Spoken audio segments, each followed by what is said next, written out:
morning, dear all. Good morning, Good morning, ma'am. Today, the second last practical lesson 4 of time management, which is very important for your RGPV semester exam, Viva practical exam. So you should have to clear all practicals very nicely because you have to also write your in answer sheet also. आज मैं जो lesson 4 practical का lesson 4 पढ़ाने वाली हूँ और वो आपका टाइम मैनेजमेंट के ऊपर डिपेंड करता है और सारी चीजें जो टाइम टू टाइम आप लोगों को कंप्लीट करनी है वही चीज आपकी टाइम मैनेजमेंट कहलाती है और वो आरजीपीवी के एग्जाम में आपका टाइम मैनेजमेंट थ्योरी में भी है और प्रैक्टिकल में भी है। तो आपको इसको थॉरोली पढ़ना पड़ेगा, इसके पॉइंट्स याद रखने पड़ेंगे कि आपको time how you will manage your time. तो फर्स्ट और these are the total 10 points of time management. First of all, set goals correctly. Second, planning. Third, prioritizing your work. Set time limit and scheduling. Then discipline. Then division of work. Then organize yourself and remove non-essential tasks. 9 number leading and 10 number controlling. And one by one I am explaining right now. तो मैं अब आप लोगों को one by one करके सारा explain करूंगी कि कैसे टाइम को मैनेज करना है। बिकॉज हमारे पास अगर 24 आवर्स है यानी कि 86,400 सेकेंड्स हमें रोज हमारे अकाउंट में आते हैं। एवरीडे हमारे अकाउंट में हमारे पास सारे जो 86,400 यानी जो 24 घंटे हमारे अकाउंट में रोज हमें मिलते हैं और ये टाइम मैनेजमेंट एक ऐसी चीज है जो सबको बराबर मिला हुआ है। किसी को ज्यादा पैसा, किसी को ज्यादा ब्यूटी, किसी को ज्यादा किसी को कुछ इंडस्ट्री में बहुत ज्यादा अच्छे पोजीशन मिला हुआ है, लेकिन एक ऐसी चीज जो टाइम है वो सबको बराबर मिली हुई है। तो वो टाइम को हमको उसी शेड्यूल, हमारे प्रधानमंत्री हो, चाहे हमारे सीएम हो, चीफ मिनिस्टर हो, चाहे एक छोटा सा वर्कर हो, चाहे वो लेबर हो, स्वीपर हो, सबको टाइम 24 घंटे का ही मिला है। तो हमें 24 घंटों को रोज हमारे बजट के हिसाब से हम खर्चा करेंगे तो हमारे पास टाइम बहुत बचेगा और हम अपनी स्किल्स को भी डेवलप कर पाएंगे। तो हमारा पहला जैसे टाइम मैनेजमेंट का पहला जो हमारा पॉइंट है वो सेट गोल्स करेक्टली। जब भी हम कुछ भी काम करने से पहले हम अपना गोल सेट कर लें कि हमारे को करना क्या है, हमको लाइफ में क्या करना है। हमने अगर गोल को सेट कर लिया तो हम अब उसके बाद प्लानिंग की तरफ बढ़ेंगे। जब हमारा गोल सेट हो जाएगा तो हम प्लानिंग करेंगे कि हम उस गोल को कैसे हम अचीव करें, हमारा गोल कैसे फुलफिल हो, तो उसको हम प्लानिंग करेंगे। तो प्लानिंग में हम देखेंगे कि हम प्लानिंग क्या करना है। हमें गोल के लिए भी समय चाहिए, हमको पढ़ाई के लिए भी समय चाहिए, हमको कॉलेज में जो 6 आवर्स 7 आवर्स लगाते हैं वो भी समय चाहिए, हमको ट्रेवलिंग के लिए भी 1.5 घंटा 2 घंटा चाहिए आना और जाना। मतलब हमको सारी चीजें करनी है। तो हमको सेट गोल, हमारा गोल सेट है तो हम प्लानिंग कर लेंगे कि हमको पढ़ाई के लिए इतना समय देना है, हमको लिखने में इतना समय देना है, हमको याद करने में इतना समय देना है। हमारी प्लानिंग हो गई। अब प्लानिंग होने के बाद हमारा प्रायोरिटाइजिंग, हमारा जो वर्क है, हमारा जो सबसे हमारा पहला काम कौन सा है, हम उसको पहले चूज करेंगे कि हमारा पहला काम क्या है, प्रायोरिटी वाला वर्क क्या है। हमारा प्रायोरिटी वाला वर्क है हमारी पढ़ाई। हमारी पढ़ाई यानी कि हमको एवरीडे कॉलेज आना है और एवरीडे कॉलेज आकर हमारा वो टाइम टू टाइम हमारे हर पीरियड में हमको लिखना है और लिखकर हम सारी चीजें अगर हमारी ओके रहेगी तो हमारे घर में वो टाइम बचेगा और वो घर में टाइम बचने के बाद हमको रिमेम्बर करने में, याद करने में हमको टाइम काम आ जाएगा। तो हमारा प्रायोरिटीज वाला वर्क है, हमें कॉलेज आना है और हमारा टास्क कंप्लीट करना है। उसके बाद सेट टाइम लिमिट और शेड्यूल। उसके बाद टाइम सबके लिए शेड्यूल करना है कि हमको पढ़ाई के लिए जो हमने लिखने का काम हमने कॉलेज में पूरा कर लिया तो हमें पढ़ाई के लिए हमको घर में कितना समय देना है।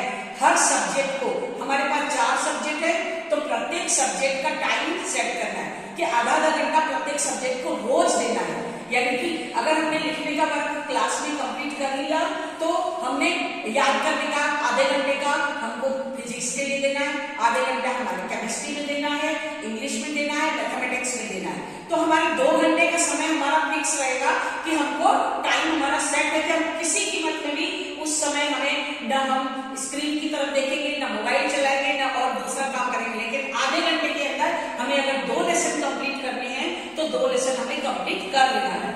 तो हमको हर सब्जेक्ट को टाइम लिमिट करके शेड्यूलिंग करना है।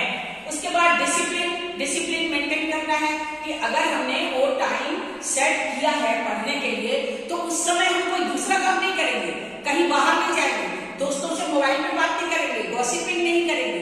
तो वो डिसिप्लिन अपना अनुशासन में रहना है कि हमको इस टाइम का, हमको सोने का समय हमने अगर तय कर लिया कि हमने सोने का समय इस समय है हमारा, तो हम सोएंगे उसी समय में हम सोएंगे। अगर अर्ली मॉर्निंग उठकर भी पढ़ाई करने का समय हमारा तय है तो हम उसी समय उठेंगे, उसके लिए हम आलस नहीं करेंगे। तो वो डिसिप्लिन, वो अनुशासन हमें मेंटेन करना है।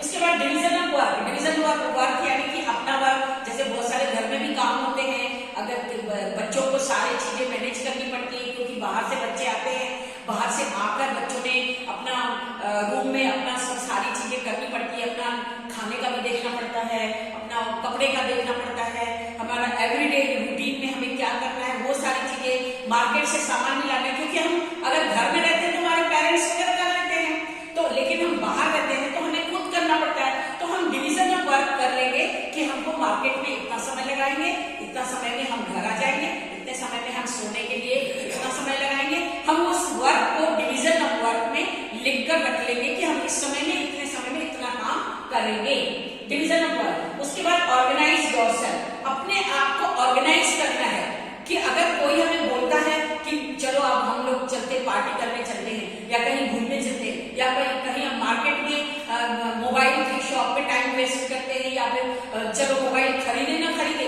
लेकिन मोबाइल को चलो चेक करते हैं, हम शॉप में जाके हम लोग टाइम पास करते हैं, ये नहीं करना है।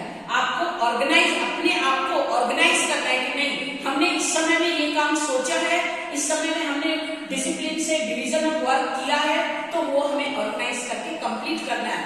क्योंकि हमारा उस दिन का जो समय है उसी में चला जाएगा, अगले दिन हमें दूसरे 24 आवर्स मिलेंगे, तो उस टाइम उस दिन वाला तो बजट के हिसाब से अगर हमने समय को तय नहीं किया तो उस दिन वाला लैप्स हो गया, वो टाइम तो लैप्स हो गया ना। अगले दिन फिर सेम काम रहेगा, तो सेम काम रहेगा तो पहले दिन वाला समय जो आपने बर्बाद किया वो फुलफिल नहीं कर पाओगे। तो ऑर्गेनाइज, अपने आप को ऑर्गेनाइज करो हमेशा। रिमूव नॉन एसेंशियल टास्क, यानी कि कोई जरूरी काम अगर नहीं है, मोबाइल पे जरूरी नहीं है देखना, तो मोबाइल ज्यादा जरूरी देखना नहीं है कि मोबाइल में देखते रहना है, हमें कुछ भी उटपटांग चीजें निकाल के देखना है, जो वो जरूरी नहीं है तो बिल्कुल उस चीज को आप ना देखें। स्क्रीन टाइम को जितना हो सके कम करें, स्क्रीन टाइम को भी ज्यादा नहीं देखें, टीवी वगैरह ओटीटी प्लेटफॉर्म वगैरह कोई भी चेक नहीं करना है, क्योंकि आपका वो जरूरी काम नहीं है, लेकिन आपको पढ़ाई करना जरूरी है, वो जरूरी काम करें। आपको अपने हेल्थ का ख्याल रखना है, वो जरूरी काम है, वो जरूरी, क्योंकि हम अगर हेल्थ सही रखेंगे तो पढ़ाई भी कर पाएंगे, कॉलेज भी रेगुलर आ पाएंगे। तो जो जरूरी काम है सिर्फ वही करें, गैर जरूरी काम बिल्कुल ना करें। तो वो रिमूव नॉन एसेंशियल, जो एसेंशियल काम नहीं है उसको आप रिमूव कर दें। लीडिंग, यानी कि अपने आप को लीड करो, कोई दूसरा आपको नहीं बोलेगा, क्योंकि आपको सारी चीजें आपको खुद करनी है, आपको खुद लीडिंग है, खुद कंट्रोलिंग खुद करना है। अपने माइंड पे आपको जितना हो सके अपने माइंड को लीड करो कि नहीं मुझे करना है मतलब मैं करके रहूंगा, मुझे पढ़ाई करनी है मतलब पढ़ के रहूंगा, मैं लिखना है मतलब मुझे लिख के रहूंगा, आज के दिन ये वाला लेसन कंप्लीट करना है तो ये लेसन मैं कंप्लीट करके रहूंगा। तो ये सारी चीजें अपने आप को अगर लीड करोगे ना तो कोई आपको दूसरा लीड नहीं कर पाएगा, आप खुद अपने आप के लीडर बनो। तो आप खुद लीडर करोगे और खुद कंट्रोल करोगे अपने मन को, तभी आप सक्सेस हो पाओगे और तभी आपका जो 24 आवर्स का जो समय है, 24 आवर्स जो आपको मिले हैं वो आपके पूरे कंप्लीट, आपके रोज के रोज बजट के हिसाब से आपको कंप्लीट हो जाएगा। तो I think you understand all this points of regarding 24 hours of time management, which is very important for your theory as well as your practical. Thank you for watching. Thank you.